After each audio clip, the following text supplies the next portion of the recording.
William Ruto has reached a cul-de-sac. This is it, a cul-de-sac. There is no movement in front. You can't go further than where you have reached.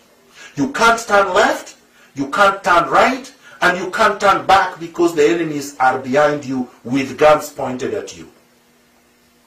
This is what Jaramogi Oginga Odinga faced in 1966 at the Limuru Conference, when Kenyatta, with a wily Tom Mboya, created 8 vice presidents for every province in order to limit Jaramogi's reach and power and prevent him from succeeding Kenyatta.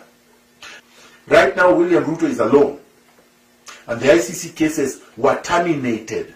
He was not acquitted, which means Uhuru with Raila can reactivate the cases by supplying the ICC with evidence that he had suppressed in order to save himself then. But now he can use to satisfy the West by fixing Ruto. So this is the only salvation for William Ruto. Commit class suicide. I know many will not like this, but Fanon, my revolutionary teacher, recommended it, and I agree with him.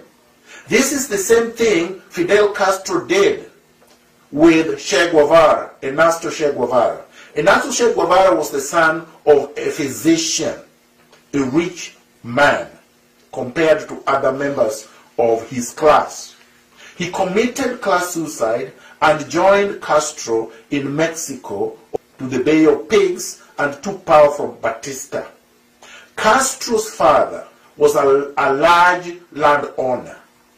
Castro decided to commit class suicide by rejecting the privileges of his class, his father's class.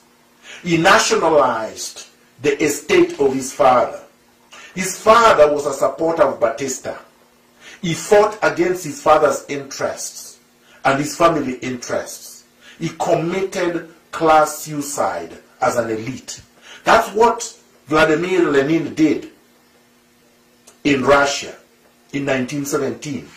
That is when the revolution occurred. But before the revolution, Vladimir Lenin came from a privileged background, was studying law. The same as Castro. This is what I recommend for Ruto. Now, we can take it or we can leave it.